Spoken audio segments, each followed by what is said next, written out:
the Stratford Historical Society on September 23, 1966. His subject was the Housatonic River and its tide water and land.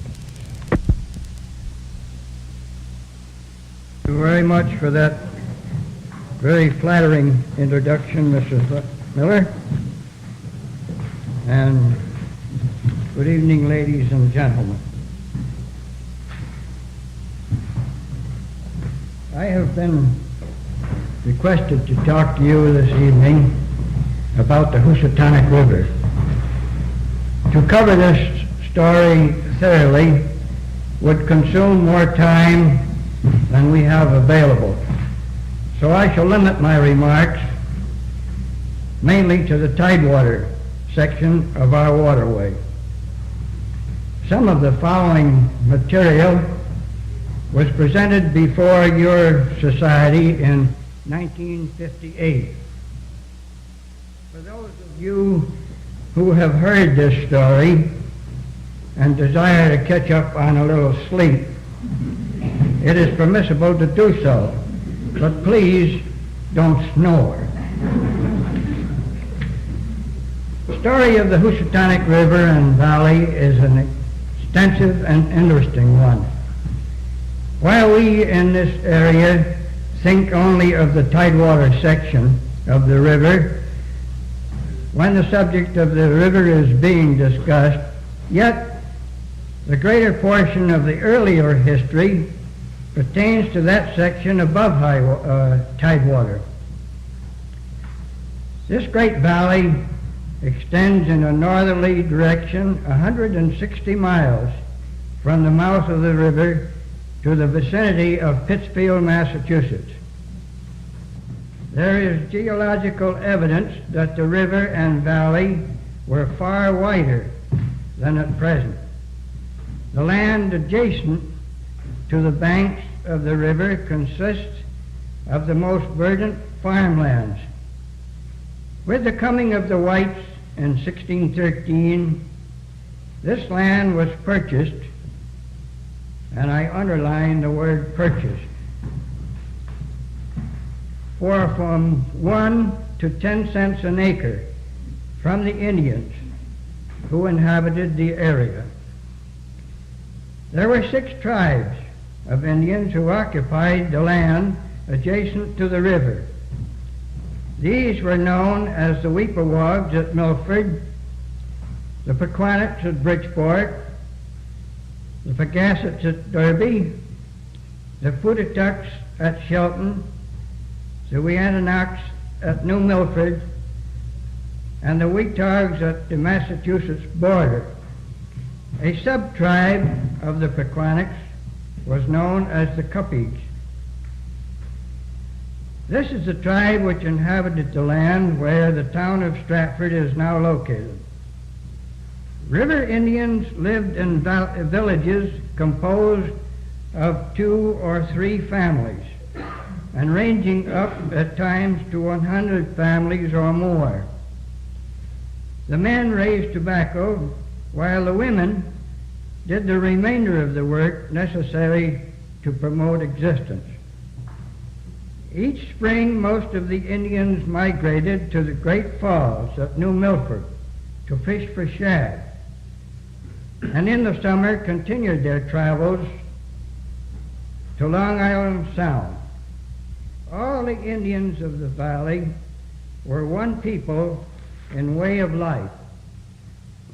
In the land deals between the whites and Indians, money, tools, weapons, blankets were used to barter. The same exchange was used between the white men. The colonists loathed the Indians for their filth, drunkenness, thievery, and pilfering. Nevertheless, they tried trespasses, larcenies, murders in their courts, giving them the benefit of the same rules that they themselves enjoyed.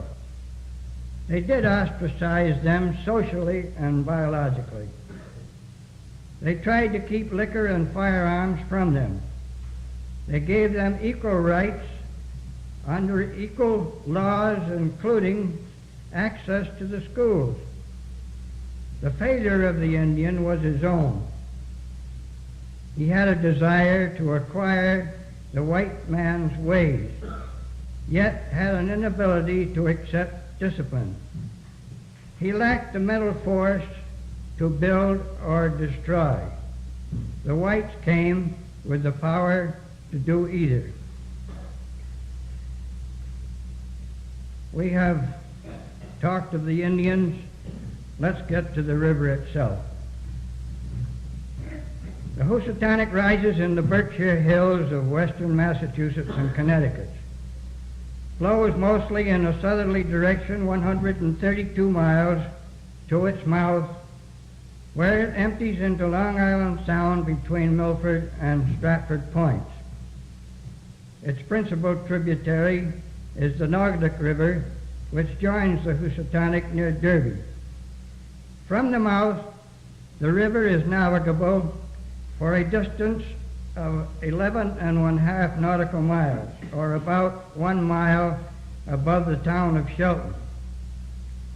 Small vessels for many years could anchor abreast of Stratford, but as a result of storms encountered in this area since 1938, the anchorage areas have shoaled to such an extent that it is now difficult to find sufficient space with adequate water to moor vessels of any size.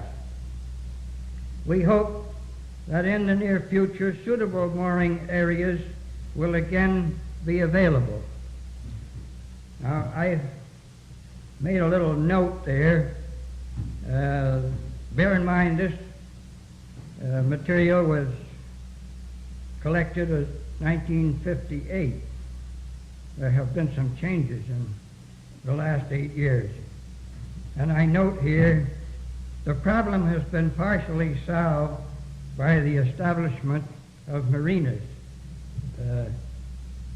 That is,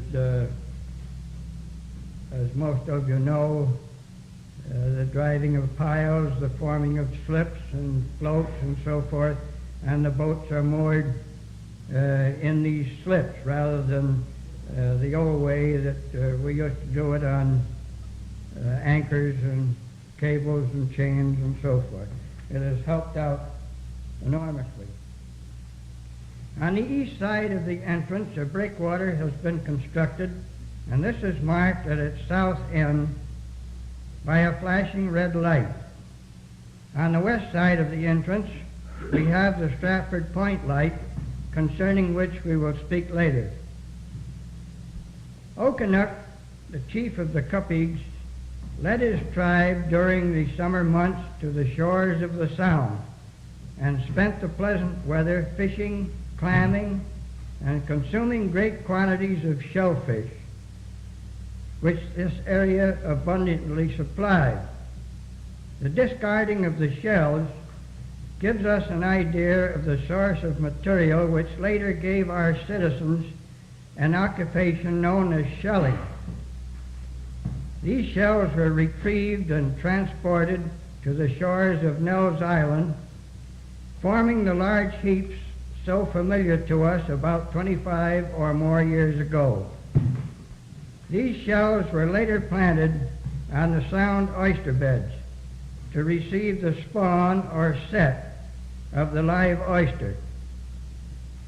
The river has been known by many names, such as Housatonic, Falls River, Stratford Great River, River of the Red Hills.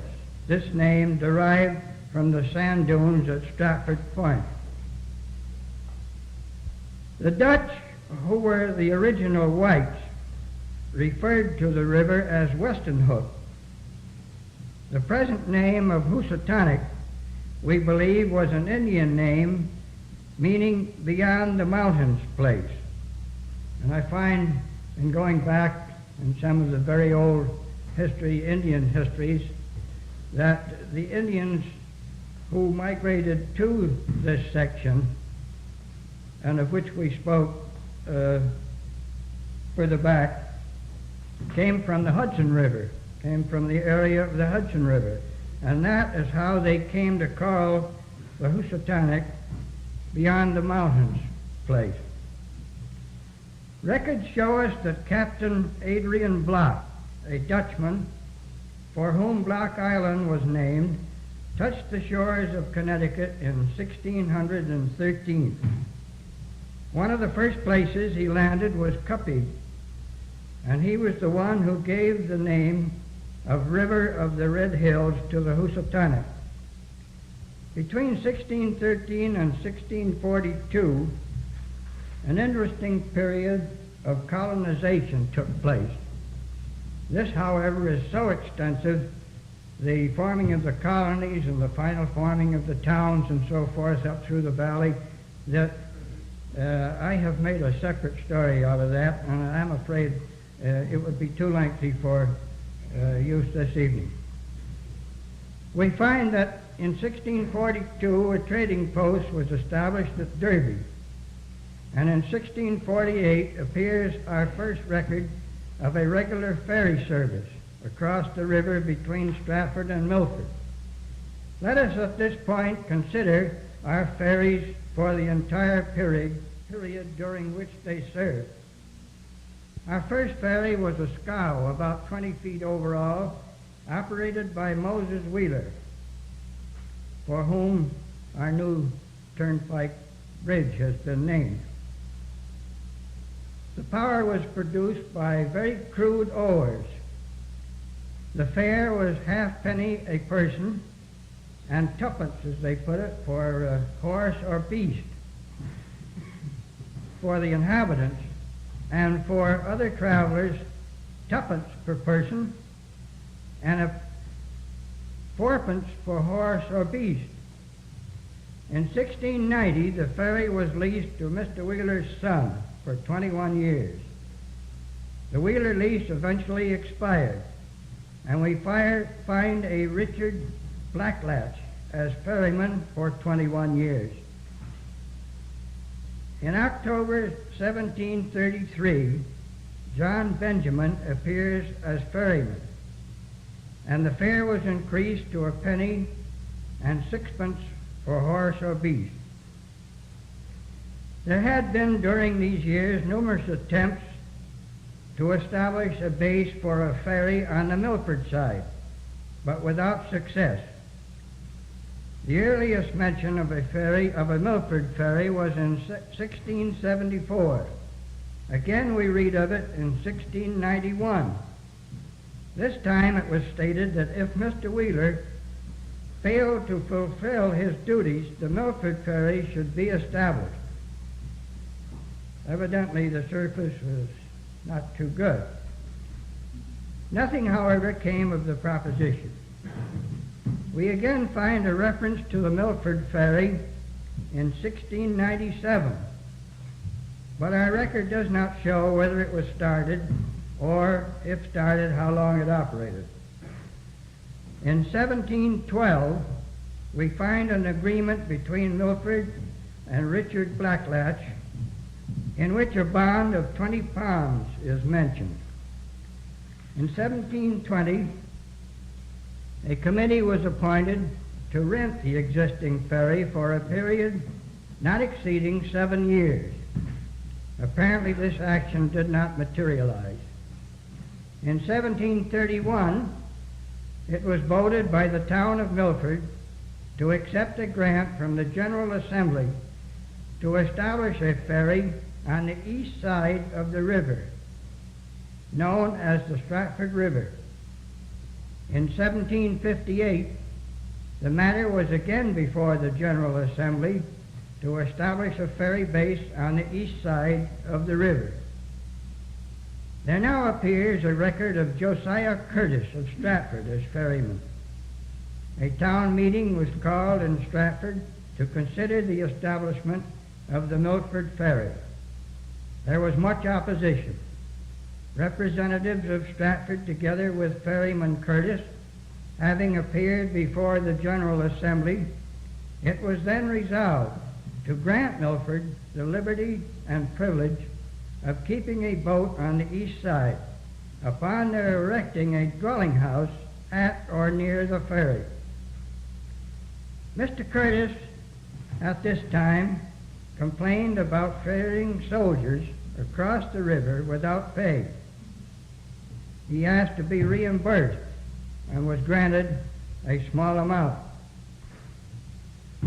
In 1761, Peter Hepburn, for those of you who are familiar with the Memorial Bridge in Milford, well remember that name of Hepburn. He was a very influential man back in those days in the town of Milford. In 1761, Peter Hepburn was operating the Milford Ferry, and he claimed that he had been forgotten by the Milford authorities and requested that he be allowed to keep a public house of entertainment. His request was granted. The Milford Ferry continued to operate until 1798, at which time the town voted to sell the property if it could get £750 for it. The sale was made to Joseph Hopkins, who at the same time leased the Stratford Ferry. In 1802, much criticism of the ferries caused a petition for a bridge to be presented to the General Assembly, and in 1804 the first bridge was built and the ferry service discontinued after serving the public for more than 150 years. Speaking of bridges across the Housatonic, the first one of which we have a record was erected at New Milford in 1737. This bridge was located at the spot where the Bennett Street Bridge now stands. It was carried away in 1802, about the same time that Stratford and Milford were considering their first bridge. When the right to erect the Stratford-Milford Bridge was granted, Derby lost a fight which was generations old. Derby had amazingly become a shipping and fishing port and was rapidly becoming a manufacturing town. In 1824, the steamer General Lafayette paddled up the river to Derby from New York. This event caused much excitement among the people lining the river banks. In 1830, Derby was producing many articles for general use, such as hook skirts, pins, tacks, paper, sheet copper, copper wire, augers, carriage axles, springs, nails, and flannels. The river still flowed undammed between the bluffs of Shelton and Derby. The factories continued to increase in number, and in 1865 there were 13 factories on the Housatonic above tidewater manufacturing hook skirts, and a number of them were boldly exploring the corset business. Iron ore of a superior quality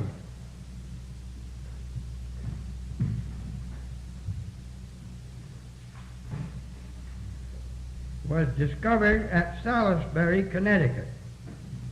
Of course, this was well up the river.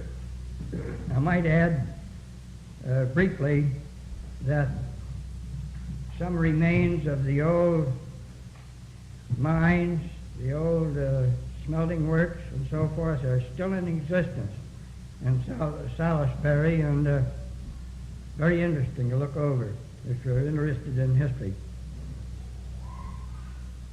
A foundry was established on this project, cast the guns which were installed on the Constellation, the Constitution, and the fort in the battery at New York. Trade between Derby and the West Indies was at its height. Derby was a port of entry and paid heavy duties to the government. Fishing interests were also opposed to the erection of the Stratford-Milford Bridge. Shad fishing flourished, and shad sold at 4d and 6d each, and the fishermen claimed the traffic on the bridge would scare the fish away. Hot debates followed, and the Assembly was requested to prevent the construction of the bridge at all hazards. But the proponents of the bridge finally won, and in 1802, Jonathan Sturgis and others under the name of the Stratford and Milford Bridge Company was granted permission to erect a bridge at the Ferry place. The expense of building and maintaining the bridge was to be defrayed by the payment by the users of the bridge of tolls. It was ruled that before the bridge company could retain the income from the tolls, they must reimburse the town of Stratford and Joseph Hopkins, the ferryman, for damages incurred by the discontinuance of the ferry. It was decided that the bridge should have a 32-foot drawspan. For those of us who use bridges now, that you can visualize what 32 feet wide would be to get some of these vessels through. And no charge was to be made to vessels for passing through. The bridge must have piers and fenders to support and protect it, and to aid in warping vessels through. It must be lighted, except when the moon shone. 2 oil lamps were maintained for this purpose. In 1806, the first bridge carried away. There was much rejoicing in Derby. The whole town turned out for a general celebration. But the bridge company, having changed its name to the Washington Bridge Company, bravely set out to rebuild. In 1807, with the aid of a $40,000 lottery, in which some Derby residents, ironically, won substantial amounts, the bridge was rebuilt and opened to the public in 1813.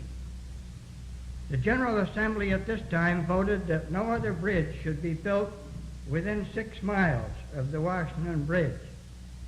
We will hear more of that particular ruling later in the story.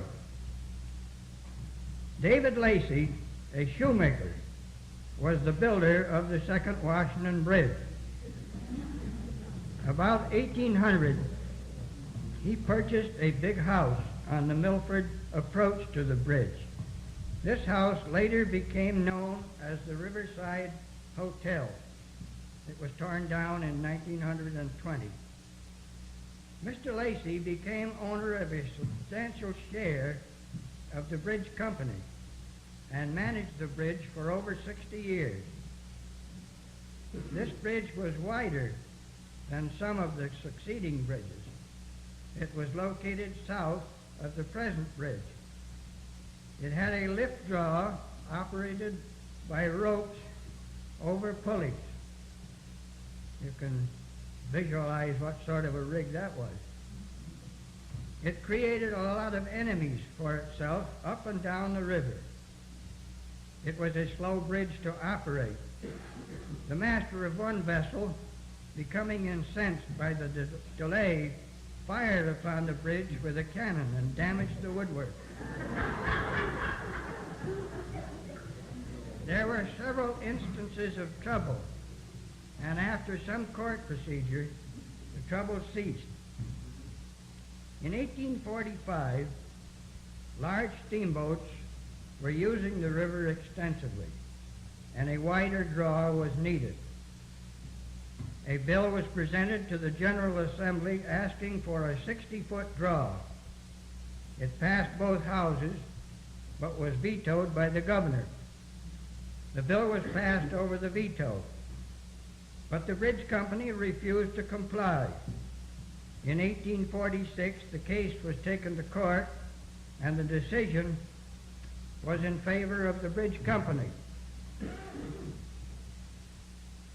As a test case, the steamer Salem was loaded and headed up the river to Derby.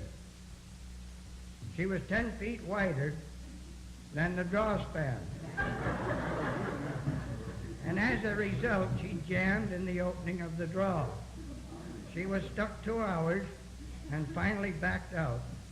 She was docked at Stratford, and smaller vessels took the load to Derby. Suit was instituted to cover the expense. I referred farther back in this story to a ruling prohibiting another bridge within 6 miles of the Washington Bridge. About 1848, the New York-New Haven Railroad wished to build a bridge over the river. And this clause in the bridge agreement prohibited another bridge. Just get this little passage here, just to show you that there was plenty of political finagling way back in those days. At this point, the railroad offered to buy the Washington Bridge, widen the draw to 60 feet if the pending lawsuit was withdrawn. The deal was made. The draw widened. The bridge was returned to the bridge company. This bridge served for 60 years, and it suddenly went out of commission, causing quite a sensation. The draw collapsed in July of 1868. It fell on the steamer Monitor while she was passing through the draw, blocking the passage of larger vessels. What happened apparently was the fact that much of the debris from the bridge sank to the bottom of the channel and thereby blocked the channel for the use of vessels drawing any great amount of water.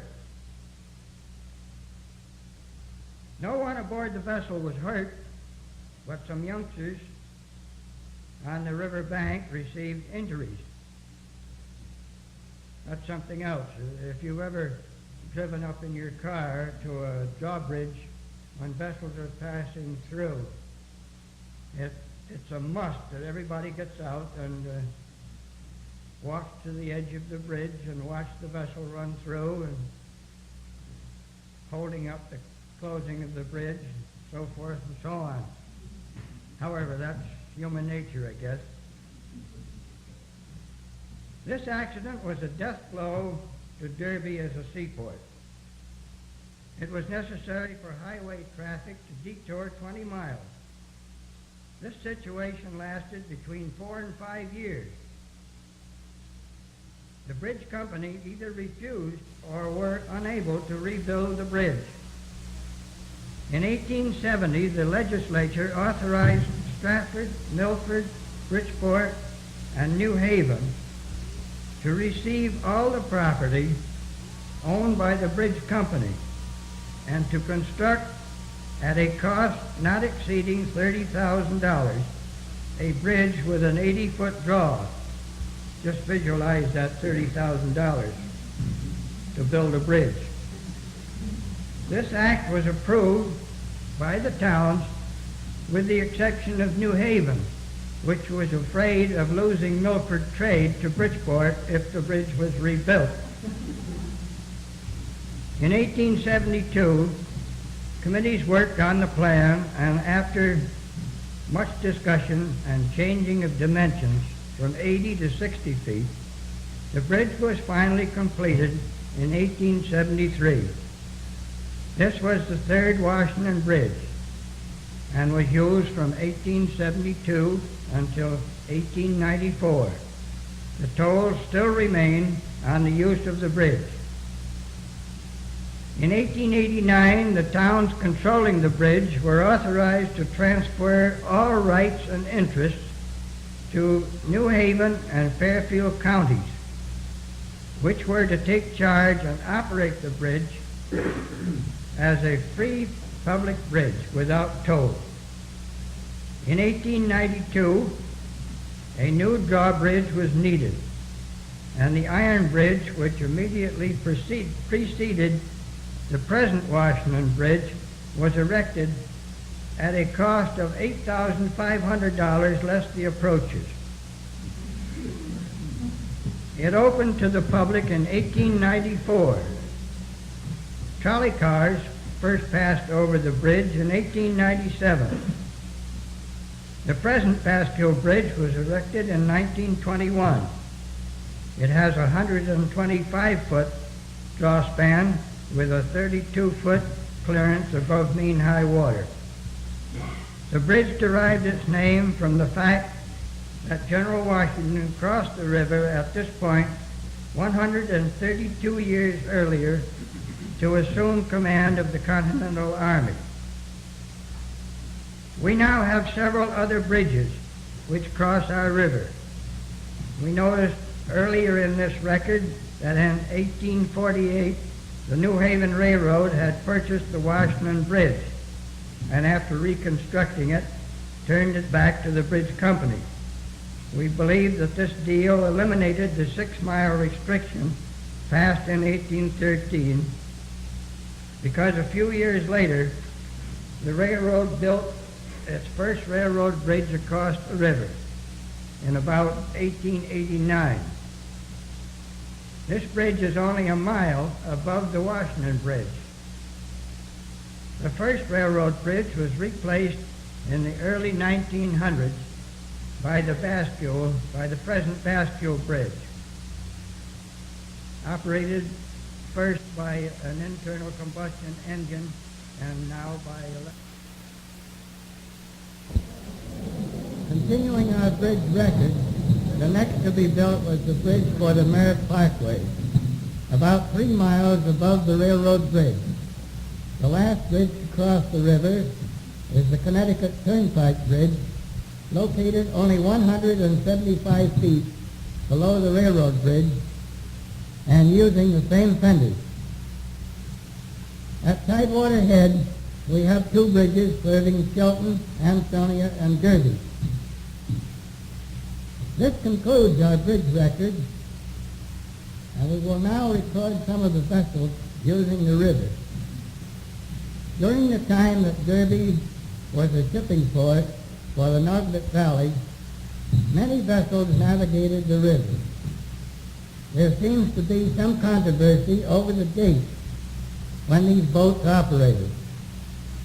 Dayton's Steamboat Days, published in 1928 and accepted by the Steamboat Historical Society as being authentic, states that the Ansonia, built in 1848, was the first steamer to make regular trips on the Derby, New York run. He was later known as the Robert A. Snyder and ran on the Hudson River. He was commanded by Captain Demring, and the Norwalk, commanded by Captain Peck in 1849, ran on the Derby route in 1854. He became the Aurora and was last known as the Oriental on the Providence River run. Then came the Monitor, which was the victim of the bridge accident, and then the Naugatuck. And here our records go haywire. I find in the Bridgeport newspaper, the Standard, of March 1st, 1845, an advertisement stating that the Naugatuck, which was described as a new vessel, would begin running on the Derby line April 1st, 1845. It seems to me that the paid newspaper advertisement should be the more authentic of the 2 dates. If this be true, the first steamer, the Ansonia, must have been built and run at a much earlier date. Following the Naugatuck came the Housatonic, and she was followed by the Ruggles. The Derby, New York line was managed by Pitch Smith, and continued in operation until 1883. The monitor was a side-wheeler built in 1862 and was only 6 years old when the Washington Bridge collapsed on her. He later went to the Hudson River on the Peekskill Run, and in 1872 was broken up at Jersey City. I had a very interesting thing happen to me about 3 years ago, I think it was. Mr. John Ross, who is a member of your society, I don't think he's here this evening, is very much interested in boats, also very much interested in antiques. And I believe he and his son were browsing through an antique shop upstate somewhere and discovered a large book which had the appearance of the old-time business ledger. And in opening the book, he discovered that it was a manifest, I will explain that word manifest, of the steamer Monitor, this same steamer of which we've already spoken. This manifest is a record of the day's business of the vessel. And if I remember correctly, I think this book covered 2 years' business around 1870. And in browsing through the book, I found a shipment made here in Stratford to my grandfather.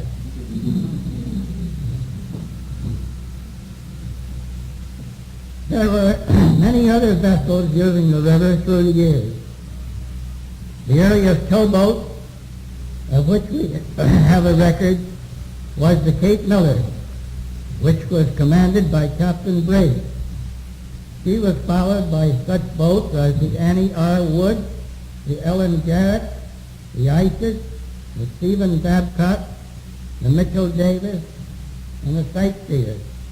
And of course, today we have the Red Star tug from the Towing and Transportation Company of New York. The Commodore Jones, a vessel whose wreckage rests in Ferry Creek. I don't know how many of you ladies and gentlemen know what I mean when I refer to Ferry Creek. That is the little creek that runs under the small bridge at Broad Street just before you reach the Housatonic River. This sloop was a vessel of 100 tons burden. She was built in Derby in 1830 to carry bricks on the Hudson River between Fitchkill and New York. She was owned by Thomas Aldridge, and her captain was John Pay of Fitchkill. When she reappeared on the Hudson many years later, she was towed to Derby by the tug Evona and loaded with stones to construct the breakwater at Milford Point. The contractor on this job was Thomas Anderson. It was started in 1890 and finished in 1914. While recording some of the Housatonic boats, we must mention the Continental. He was owned by Mr. Bedell Benjamin, a wealthy citizen of Stratford. You probably all know the old house, one of the first buildings you strike as you come off the Broad Street exit from the turnpike, the old big brick house as you come down through Broad Street. That was his mansion. Mr. Benjamin, in my opinion, was a frustrated towboat master. Being financially able to indulge his hobby, he had this boat built. She was in every respect a bona fide towboat, but was fitted up as a yacht. he had a dock built on the riverbank between what was then Bedell Shipyard and Bond's Dock. And there he moored his towboat. He made quite a picture, leaning out of the wheelhouse window, his hand resting on the steering wheel, which, as I remember, was at least 6 feet in diameter. This boat was well known in this area in the early 1900s. I might add that Mr. Benjamin, I was a pretty small shaver then, but it seems to me he had the reputation of being a stickler for punctuality. If you were fortunate enough to be invited to take a sail on Mr. Benjamin's vessel and he said 2 o'clock and you arrived at 2:05, you would discover the boat on her way down the river and you were out of luck. I made that statement at the 1958 talk in the Boothe Memorial. And our good friend, the late Sterling Bunnell, was present. And when I spoke of Mr. Benjamin's reputation for punctuality, Mr. Bunnell rose to his feet and requested permission to say a word, which was granted. And he stated that there was a compensation on the fact that Mr. Benjamin required all his crew to be punctual. He said the refreshments served on that boat overcame any trouble that you might have in getting there a little early. I didn't question Mr. Bunnell as to what he meant. I would also like to mention an industry once peculiar to Stratford. We recorded farther back in this story the huge shell deposit located near Milford Point. It was found in later years that if these shells were planted by the oyster growers upon their oyster bed in the Sound, that the spawn from the oysters would set on these shells, thus causing the spawn to remain upon the oyster bed and not drift away with the current. This was the start of our unique industry. Many of our well-known watermen engaged in this lucrative but man-killing business. Some of the names which come back to us from the early 1900s are John Goodall, William Hubble, Charles Crane, Ren Smith, Wilbur Hine, Robert Plum, Henry Fordham, Andy McTaggart, and Charles Loper. All these men have passed on. The industry continued until a few years ago, but rising costs of salvaging the shells finally ended the business. In the old days, we find 2 docks mentioned as being located on the river. They were known as the upper dock and the lower dock. We know the upper dock as the coal dock, or the dock which was located at Bedell Shipyard, now clad in scales. The lower dock afterwards became known as Bond's Dock. The upper dock was originally the site of a phosphate manufacturing plant. This material was shipped from this dock to various points on the Sound and adjacent waters. Later, this dock was used by the J.H. Burge Coal Company of Shelton, Milford, and Stratford. It was last used as a coal dock by the Hall Coal Company of Stratford. It was finally purchased by the Bedell Shipyard, and as I have it recorded here, is now part of their docking system. Of course, Platt and Kale has taken over the Bedell Shipyard, and the dock is no longer in evidence at all. Can't see it. The phosphate plant originally located on this dock was operated by Mr. Parks, who lived in the old house at East Broadway and Elm Street.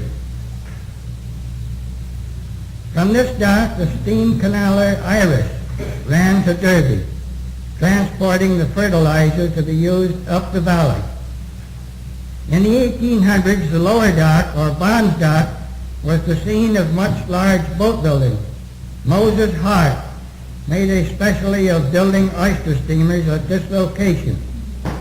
Some of the better known of these boats were the Bond Courier, the Kate Stevens, and the Mikado. Some of those boats are still alive. Ashbel Bond, owner of the Bond Courier, married Mr. Courier's daughter. Mr. Courier furnished the money to build the Bond Courier. This boat is now known as the Louis R. and is owned by the Raydell Oyster Company. Mr. Courier at one time operated the little grocery store at the foot of Stratford Avenue. Harold Lovell can remember that all right. In 1889, John Bond took over the lower dock and established the training quarters for pugilists. Many of the best-known prize fighters of that period were trained here. The most celebrated were Terry McGovern and Tommy Ryan. Our well-known late citizen, Shang Wheeler, served as sparring partner at this club. The dock is now used as a public dock by the town of Stratford. During World War I, 6 freight steamers were built at the Housatonic Shipbuilding Company, which was located just north of the railroad bridge on the west bank of the river. There were about 400 of these vessels built throughout the nation, but very few of them were ever completed as steamers. Incidentally, those of you who might remember that in the floods of 55, during the flood of 55, the first one, we had a dredge working in the river known as the General. And the current was so swift and the dredge was made fast in an unseaworthy manner, and she upset.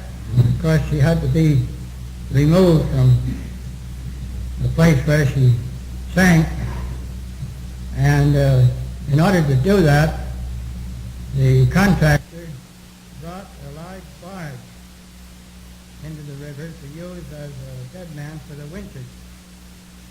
And I thought that barge looked familiar, the hull, and I did some investigating, and I found that that barge was one of the steamer hulls, which was built in the Housatonic River north of the railroad bridge back in World War I.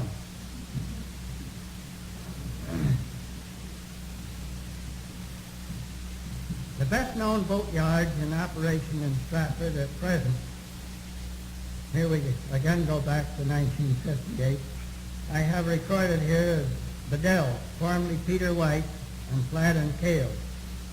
Now, Bedell Shipyard was purchased from this man by the name of Peter White, and it was originally located on the bank of the Ferry Creek. And as time went on, Mr. Bedell bought more property and expanded it, as most of you ladies and gentlemen can remember it.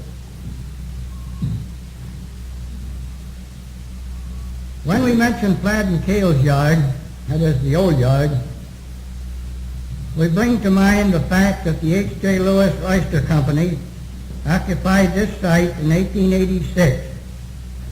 This company owned the largest number of acres, 8,000 in number, of oyster ground in Long Island Sound. This company later removed its business to Bridgeport, where it is still located under another name. Boating enthusiasts on the river are served by several yacht clubs, the oldest club being the Housatonic, which is located on Shore Road near the Shakespeare Theater. This club was organized in 1887 The present clubhouse, built at that time on the property, was built at that time on the property of F.C. Beach, was erected in 1888. It has since been moved slightly north of its original location. The Housatonic Yacht Club was organized in 1898. The first clubhouse was on the property of Peter White near Ferry Creek. But when the Lewis Oyster Company moved to Bridgeport in 1902, its oyster house on the Housatonic Avenue was converted to a clubhouse. The club remained at this location until 1917, when the present building was erected. The Housatonic River has experienced some severe storms during the last century and a half, the first of which we have any record occurred in 1818. It was a full-fledged hurricane, but concerning the extent of the damage we know little, except that it did not cause as much destruction as the one in 1938. The next storm of note most of the present generation recalls. This was in September 1938. And ladies and gentlemen, this is September 23rd, 1966. This is the 28th anniversary of the 1938 hurricane today.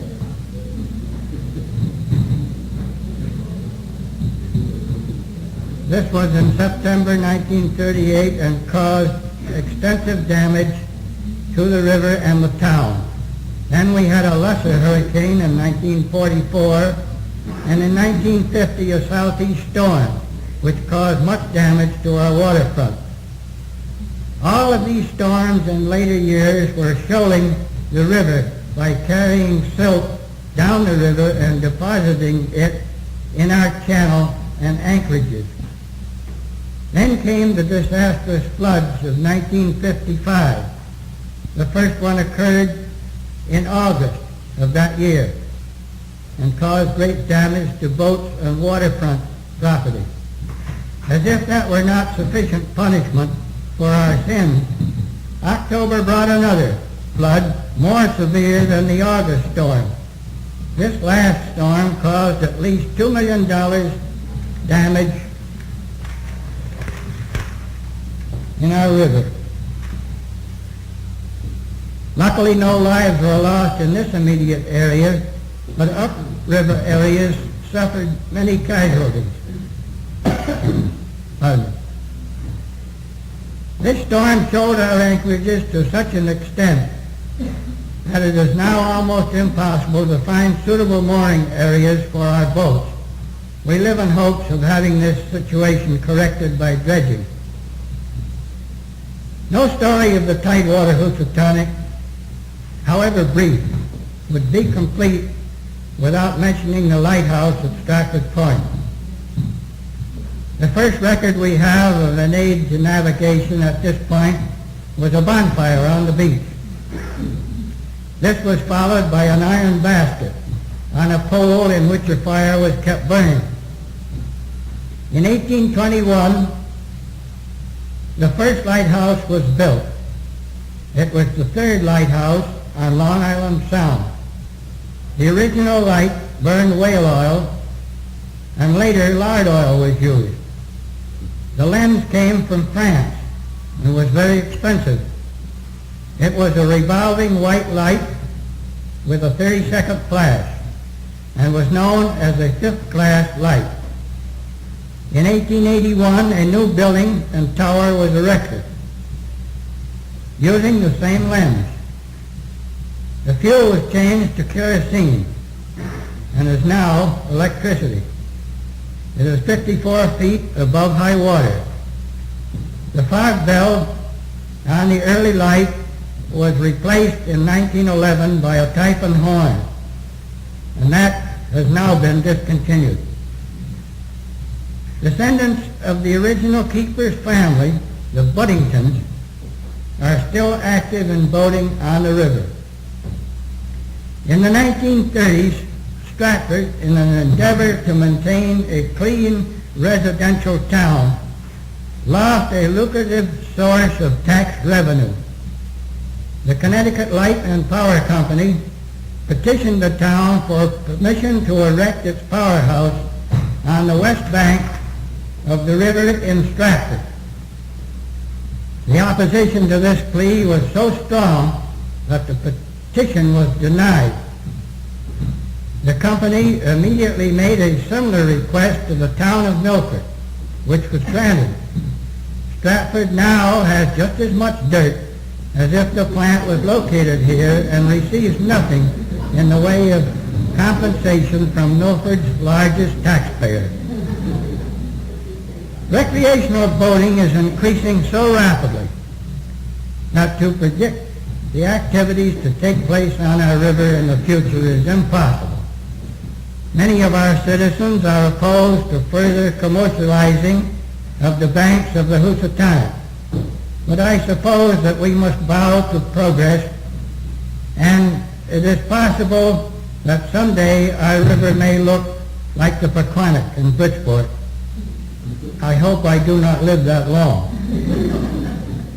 It seems that the valley has waged a 300-year battle to preserve its natural beauty. It is phenomenal that a valley so well adapted to industry and flanked on the east and on the west by two of the Earth's most industrialized areas should be able to preserve so much of its natural beauty. From the year 1820 to 1870, the valley flourished with industry. The power for the factories was derived from the river.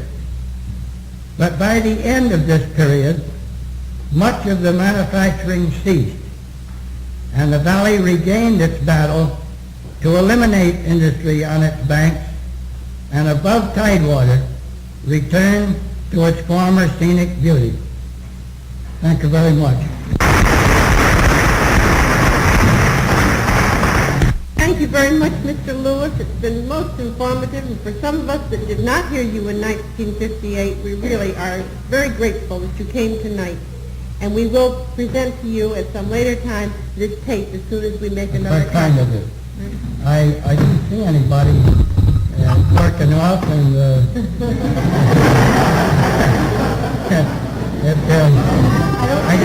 I didn't hear any snoring. I'm sure you did. Thank Thank you you very much.